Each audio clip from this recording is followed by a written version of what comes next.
everyone, my name is Natasha Ratsulharini, and in this video I'm going to show you how I made a programs for the Scene 4 counter in Factory IO using Machine Expert and Schneider PLC.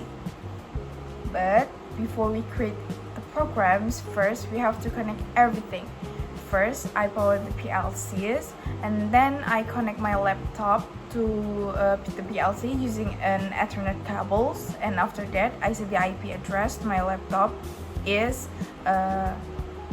192.168.10.10 with a subnet mask 255.255.255.0. So and then in the Machine Expert, I set it the IP is, the number behind it is 20, and then the laptop and the PLC can communicate properly. And then I open the Factory IO and I select the exact simulations Scene 4 for counters, and then in the bar I select the drivers is Modbus TCP IP driver because that's how Factory IO communicate with PLC, and then I assign the address for every device like the sensors. I assign the coil address, and then the IP and anything else in configurations like this.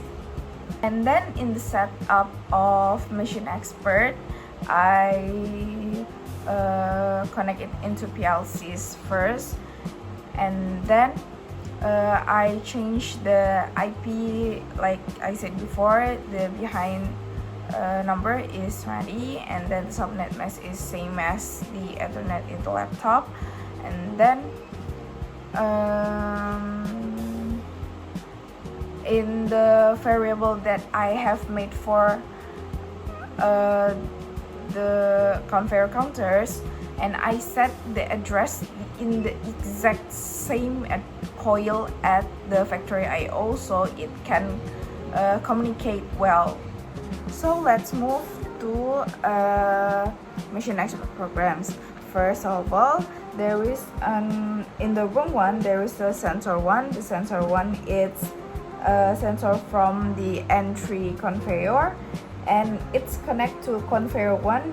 But if the variable 2 is from the counter from the sensor 2, if there is a box in the entry conveyor and the counter it hasn't reached the limit yet, so the conveyor 1 it's still running and send the box into the next stations. And then in the room 2 there is a sensor 2. Sensor 2 it's for count the box in the middle stations. It's connect to the conveyor 2 if there is a box in the sensors 2, and then the box have to be sent in the next stations. But in the sensor 2 we have a counters, and the counters is when the sensor 2 the sensor 2 is the input, by the way, and then if it's reach the limit is 3 boxes only. If there's a 3 box that sensor 2 has detected, so it send it to the variable 1, and the variable 1 it's connect to the conveyor 1. So the conveyor 1 has to stop sending a box, and then after that it's only the conveyor 2 that active, and it send it into the exit 1. And then for the room 4 it's for the exit 1. The sensor 3 in the exit is the sensor in the exit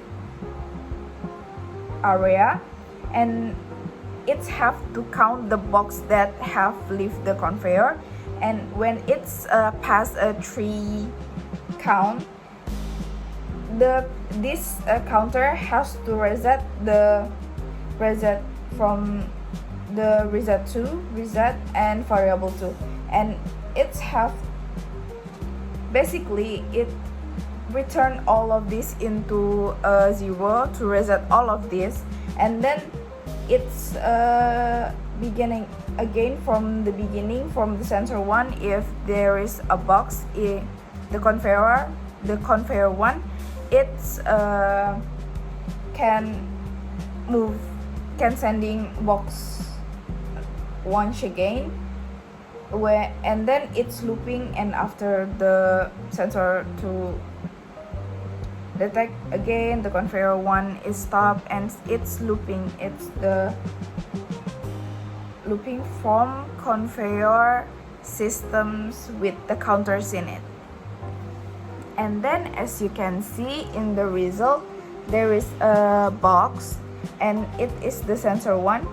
When the sensor 2 it's not reached the limit, the conveyor 1 it's still sending a box, like one box, and then if there is a box it have to be sent again, and then it's the third box from the entry. Well, the sensors, this hasn't finished detect it yet, so the another box have to be sending again, but if it reached the limit, it's 3 box, and the entry conveyor is stopped, and then it move again to the exit. The conveyor 2 it's still running, and the exit 1 it's detect the leaving box, 1 box leaving, and then 2 boxes, and then the last one is the third box. So when the third box is leaving, the entry conveyor can be moved again and sending the box again into the another conveyor.